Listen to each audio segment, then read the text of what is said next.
All right, so now we're going to talk about fear, anxiety, and stress. And a lot of times these three words are used interchangeably. They are treated like synonyms, but they are not. They are actually three different things. They're all related to each other, but they have different aspects to them. So we're going to talk about that today. So, fear, anxiety, and stress. What's the difference? Fear is the emotional state that's provoked from a real, known, or imminent threat, where anxiety is an emotional state provoked from the perceived possibility of an unknown or an expected threat. So, fear is the emotional state that's happening when a threat is occurring right now. And anxiety is the state when a threat could happen. And then stress is your response to those states. And stress typically occurs from anxiety or fear. It's the appraisal of an event that influences the stress response, which is the anxiety and fear. So, a stressor is a stimulus in the environment that produces the stress. This is also the thing that can produce the anxiety and fear. So, in our past examples, when we're saying the bear, when we see a bear hiking in the woods, that is our imminent threat. We have a threat right in front of us. So, that would be an example of fear because it is here, it's happening. And the bear is also our stressor. It's also our cause of fear and our cause of stress. And the stress is how we react. It's how we decide to behave in that situation. Do we run? Do we freeze? How do we think and feel? So our stress response is evolutionarily old. It activates the sympathetic nervous system. So that's your flight or fight response. So your flight or fight response kicks in, your heart starts racing, you start to sweat, your breathing starts getting faster.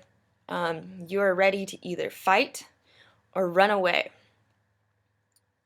But there's two different natures of stress, and they have to deal with anxiety and fear. So there's short-term stress. This is called acute stress. And this kind of stress comes from fear. So that whole seeing a bear in the woods, that is only for a moment. If you run away, the bear is gone and problem solved. That stressor is no longer an issue. So this is short term. This type of stress is good because it gave you the ability to survive encountering a bear. It mobilizes energy. It gives you the energy to run away. And it inhibits inflammation. So if you are sick and that is your stressor, it stops inflammation. Or if you're injured, maybe the bear got a swipe at you, it stops you from feeling it at that time. And it leads to a resistance and infection and increases your blood flow. That increased blood flow is really important for being able to run away or to fight. It gets your muscles moving. But then there's long-term stress, which is called chronic stress. And this typically comes from anxiety. This is bad. This is hiking in the woods and worrying that a bear is going to come at any moment. So what happens with this, if you have long-term chronic stress, You will have enlarged adrenal glands, gastric ulcers, increased susceptibility to infection. So at first it helps infection, and then it makes you more susceptible to infection. And then it's going to hurt your heart. Yeah, it's going to increase that blood flow, but it can't do that for so long. And then it's going to damage your neurons in the hippocampus. Long-term stress is actually really, really bad for memory. So, this is a good example.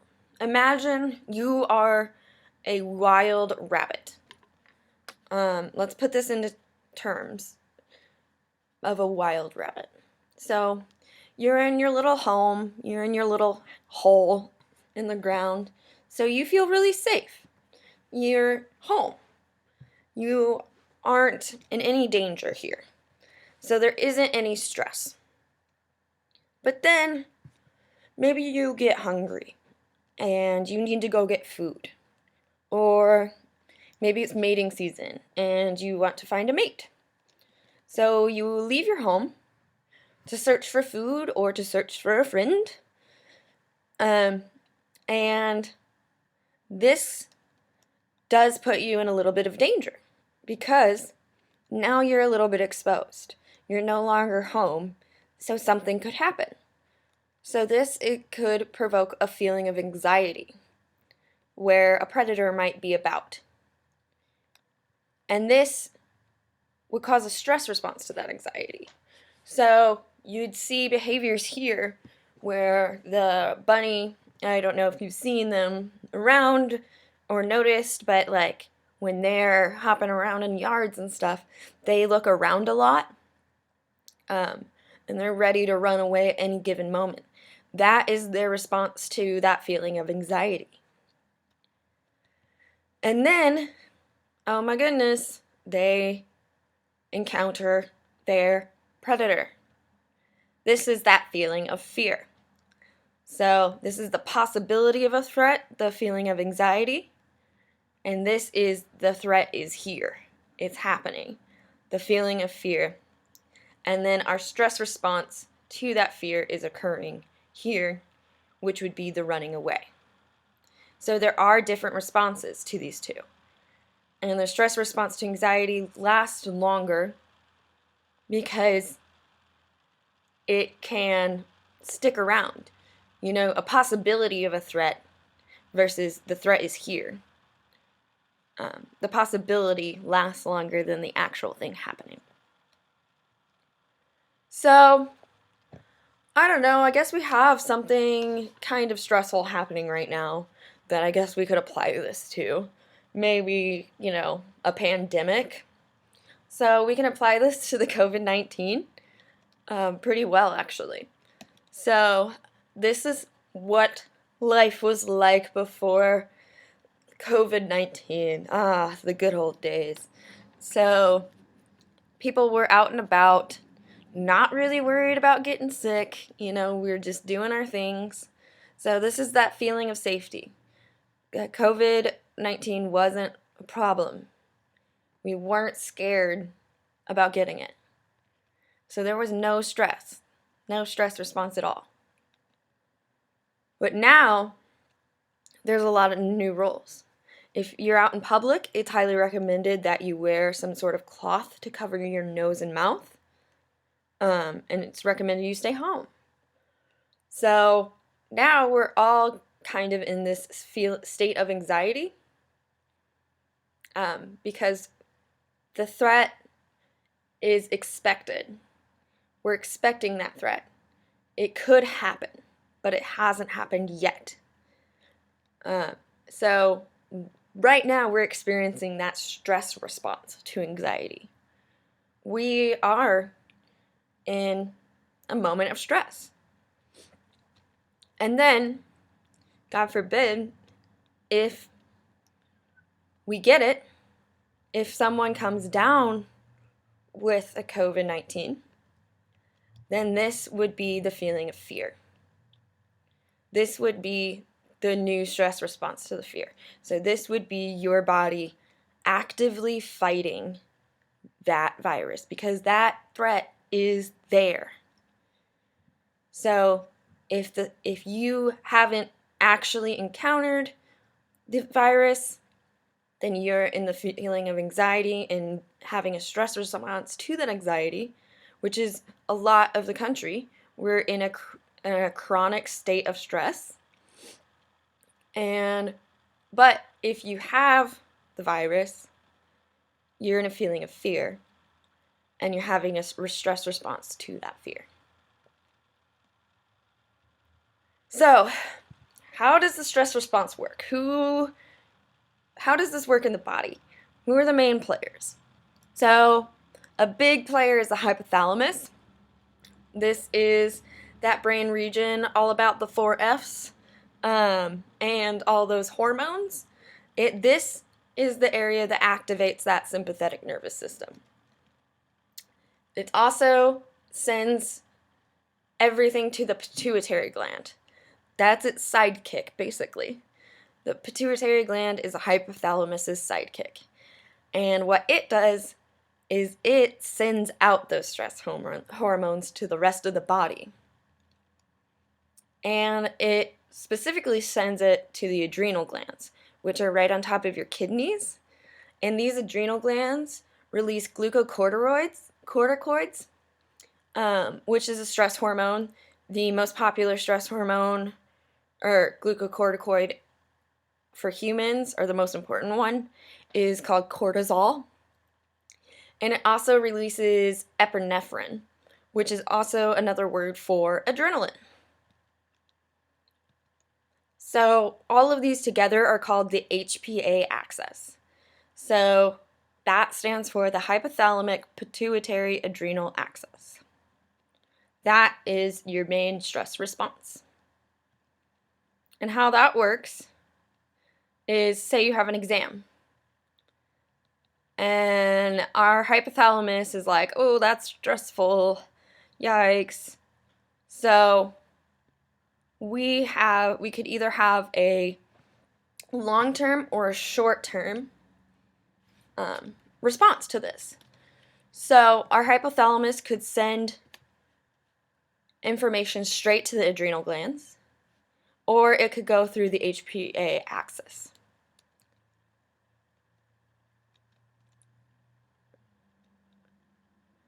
And if it sends it straight to the adrenal glands, it releases norepinephrine and epinephrine. So it releases that adrenaline to make you go. And then if it goes to the HPA axis, it does eventually get to those adrenal glands too, but it makes that stop at the pituitary gland first. And then it releases those glucocorticoids, such as cortisol. So this is the fast track over here, because it skips that middleman, the pituitary gland.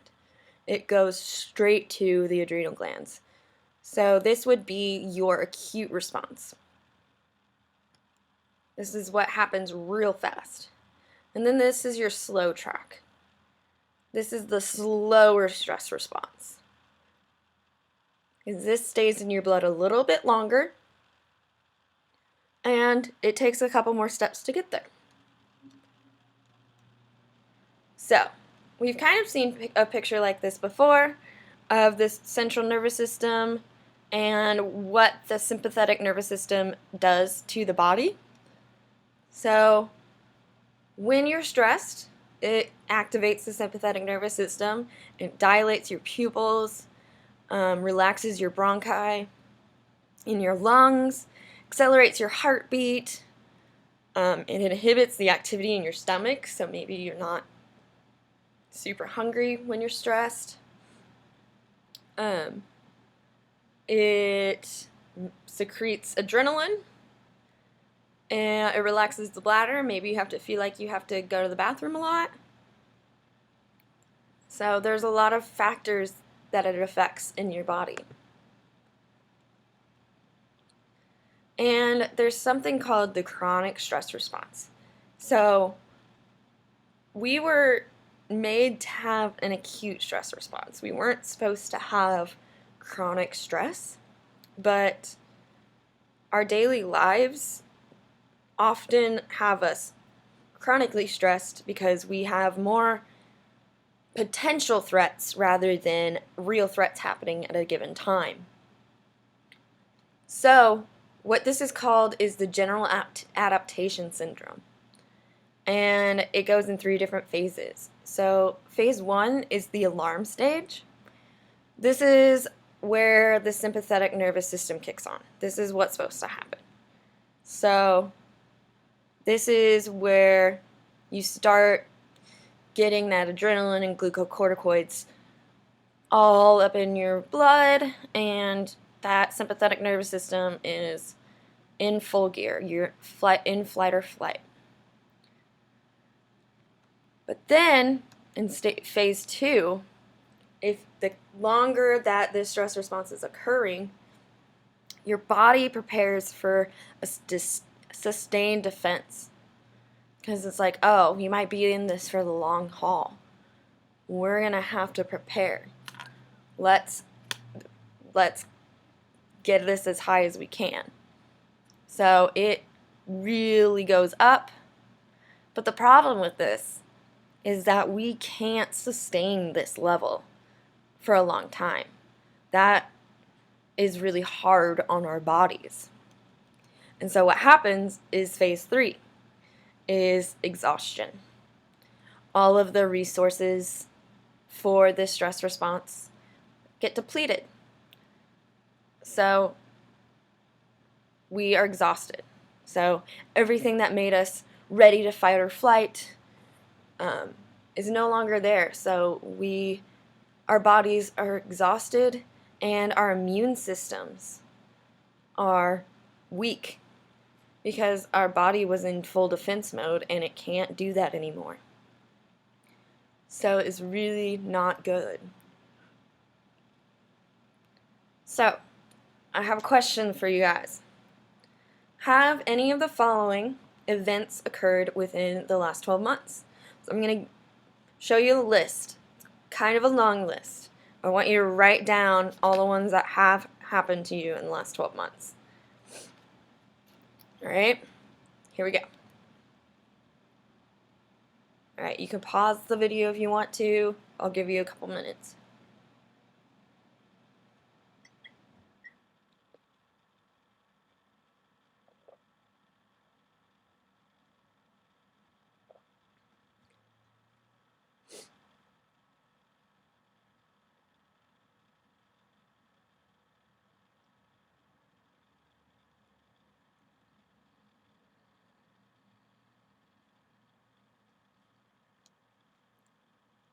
Do do do do do do do do do do. I'm sorry. All right, you guys ready? I'm gonna put up the scores of like how many points each one of these is worth, and then you're gonna add up the points that you got. All right. So add up the points of which ones you wrote down. I feel like a pandemic should probably be like 75 points.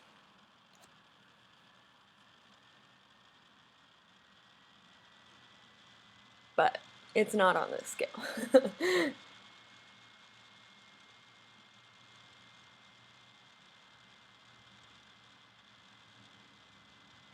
Okay, you guys got it? All right, so if you have over 300 or more, statistically you stand an almost 80% chance of getting sick in the near future. Because over 300 or more is a score of major stress.